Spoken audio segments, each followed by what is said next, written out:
કચ્છમાં અર્ધ દુષ્કાળ જેવી પરિસ્થિતિ ડોકિયા કરી રહી છે। આવી પરિસ્થિતિમાં પશુધનનો બચાવ કરવો કે નિભાવ કરવો અઘરો બન્યો છે। ત્યારે કચ્છ જિલ્લા સરપંચ સંગઠન દ્વારા જિલ્લા કલેક્ટરને એક આવેદનપત્ર પાઠવી તાત્કાલિક અસરથી ઘાસ વિતરણ કેન્દ્ર શરૂ કરી ઘાસનો પૂરતો જથ્થો ફાળવવા માંગ કરી।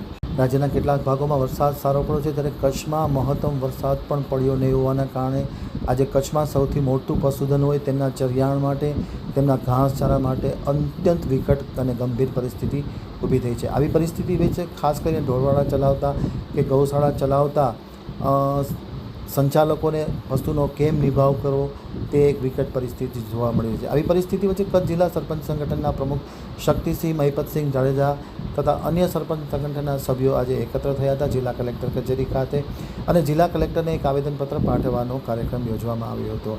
પાઠવેલ આવેદનપત્રમાં સ્પષ્ટપણે જણાવવામાં આવ્યું હતું કે કચ્છમાં અર્ધ દુષ્કાળ જેવી પરિસ્થિતિનું અત્યારે નિર્માણ થયું છે। વરસાદ ખેંચાયો છે, વરસાદ પડે તેવી કોઈ શક્યતાઓ અત્યારે જોવા મળી રહી નથી।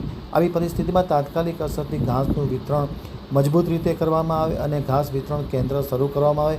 પરિણામે અત્યારે જે માલધારીઓ છે, પશુપાલકો છે, તેમના પશુઓનો નિભાવ કરવામાં આ પરિસ્થિતિ અત્યારે અત્યંત ગંભીર જોવા મળી રહી છે। તાત્કાલિક અસરથી સરકાર ઘાસ વિતરણ કેન્દ્ર શરૂ કરે અને ઘાસનો પૂરતો જથ્થો ફાળવે તેવી કચ્છ જિલ્લા સરપંચ સંગઠનના પ્રમુખ શક્તિસિંહ મહોબતસિંહ જાડેજાએ રજૂઆત કરી છે। આમતક ટીવી સાથેની વાતચીતમાં માહિતી આપતા સરપંચ સંગઠનના પદાધિકારીએ જણાવ્યું હતું કે તુરંત ઘાસ વિતરણ કેન્દ્ર શરૂ કરવા જોઈએ।